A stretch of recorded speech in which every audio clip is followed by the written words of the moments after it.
A warning has been sent out to all 50 states as it is rumored that what's coming next could be one of the biggest threats to Americans all over the country. So experts are now predicting that this could change the very way that we live. And this is not even connected to what's happening over in Texas, California, and Arizona. This threat is now at a level where even the FBI is getting into the mix. Now, while all of this is happening, Democrats and Republicans continue to discuss the future of bipartisan bills that could easily alter the history of our country, something that both parties are now banking on in order to help them through 2024's presidential election. But let's go ahead and start off with this first bill here. Lawmakers in the House have proposed a bipartisan deal to expand the current child tax credit. Helps the roughly 19 million children across the country who are currently getting a smaller credit or no credit at all relative to children in families with higher incomes. If the proposal goes through in Washington, millions of American families could be impacted.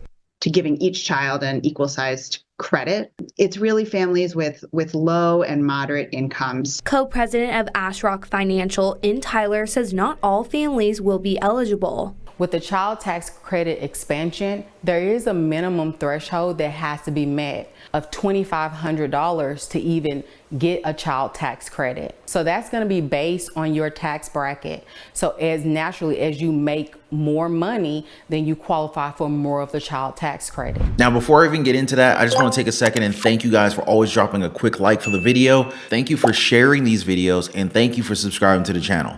Now, the good news for some families is that this bill has already been passed in the House. The $78 billion bipartisan tax package would temporarily expand the child tax credit as well as restore a couple of business tax benefits. So this bill passed 357 to 70 with both the majority of both parties coming together to kind of get through it. So this deal is going to provide a larger credit in the first year for low-income families of around 16 million children. Their outlook is that this would actually lift around 500,000 children out of poverty and hopefully improve the financial situation of at least 5 million more who would remain below the poverty line. There are those who have shown concern that this might discourage some Americans from working. However, it is important to remember that the minimum earning threshold is still there, sitting at $2,500. Therefore, they can't even claim any of these benefits or any of these credits if they're not at least earning that much. Now, some Democrats are a little bit disappointed that this deal doesn't make this full credit available to more families who have little to no income at all. Some analysts believe that this bill doesn't do much for a majority of the country, especially those who may be receiving fixed income like Social Security, SSI, and SSDI, especially as these people are most at risk with high inflationary periods. Do you guys agree with that idea? However, there's also those that say that the bill is viewed as a win for millions of Americans, especially at a time where many are left disappointed by what they continue to see on the news. What am I talking about? Oh, I'm talking about the continued flow of illegal immigrants into the United States through our borders, a concern that's vastly affecting the perception of many Americans. As the influx of migrants continues at the southern border, Washington hoping a deal to stem the tide could be close.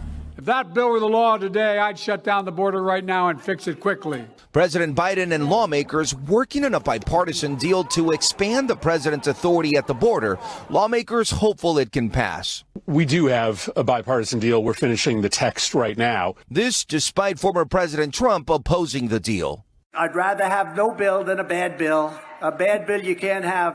Mr. Trump condemning the deal in a flurry of Truth Social posts over the weekend, claiming without evidence there will be major terror attacks if migrants continue to come in. Other Republicans pushing back. Donald Trump, the last thing he needs to do is tell them to wait to pass a border deal until the election. We can't wait one more day.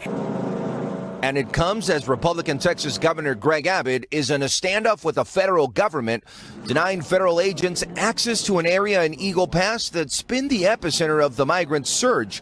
Now surrounded by a fence and razor wire, the state even adding more razor wire after last week, a Supreme Court ruling gave Border Patrol agents the power to remove it. Republican governors from 25 states signing a letter supporting Texas. You see, this bipartisan bill to help out the border is tied to funding for the Ukraine, something that the Biden administration has been pushing for pretty much since they say that the Ukraine really needs this money. Now, the problem is that some lawmakers in the House, they don't see it the same way, which has now led House Speaker Mike Johnson to say that it's possible that Ukraine aid and border policy reform may need to be split in order to get them passed. So Mike Johnson's already said that, the initial deal that they've been presenting, it's not going to go anywhere in the House, which means that they're now going to wait for a new deal from the Senate negotiators. Now, you might be wondering, what part of the text are the Republicans pushing back on, right? Well, it's in the part where it says that the borders will be closed if and when illegal crossings go past 5,000 people a day. So this concern was also discussed by Florida Governor Ron DeSantis, and he says that if we go by these numbers, it would mean that the Biden administration would allow at least 1.8 million illegal immigrants into the country annually, something that many Republicans are pretty much pushing against. Now, they have not provided a specific number as far as I know, but they're saying that the 5,000 a day,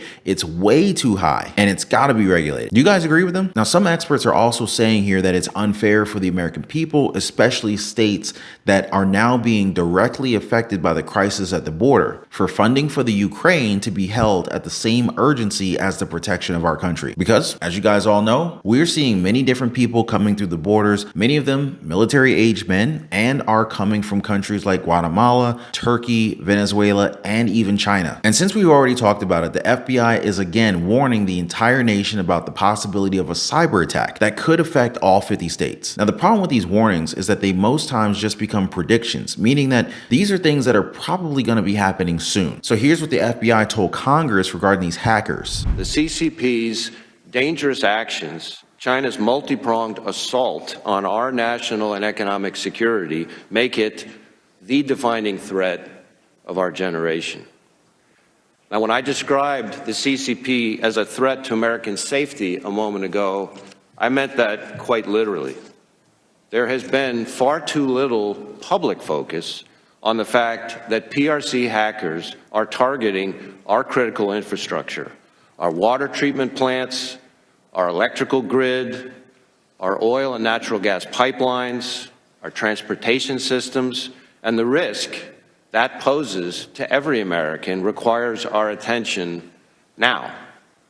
China's hackers are positioning on American infrastructure in preparation to wreak havoc and cause real-world harm to American citizens and communities if and when China decides the time has come to strike. Now, you might be asking yourself, okay, Ron, should we be concerned? Because Ray has been talking about this for some time now, and experts are saying that yes, this is a huge concern that could impact millions of Americans across the United States. It's also raised one concern that some analysts believe is detrimental to our nation, and that is the fact that our government is trying to do too many things at once. Could it be because of the presidential elections? Maybe, but what's certain is that they're taking on too much within a short period of time, and this is leading to Americans being put in a very vulnerable state. Now, at this point, it's pretty safe to say that we're in a very tight spot. And as our lawmakers continue to discuss what can be done to help protect us, there's probably a very high chance that some of us are already preparing to do that job ourselves. But what do you guys make of all this? And before I go, I just want to thank you guys so much for being here. Thanks for always sharing these videos, liking the videos, and subscribing to the channel. And I'm gonna catch you guys on the next one. Take care.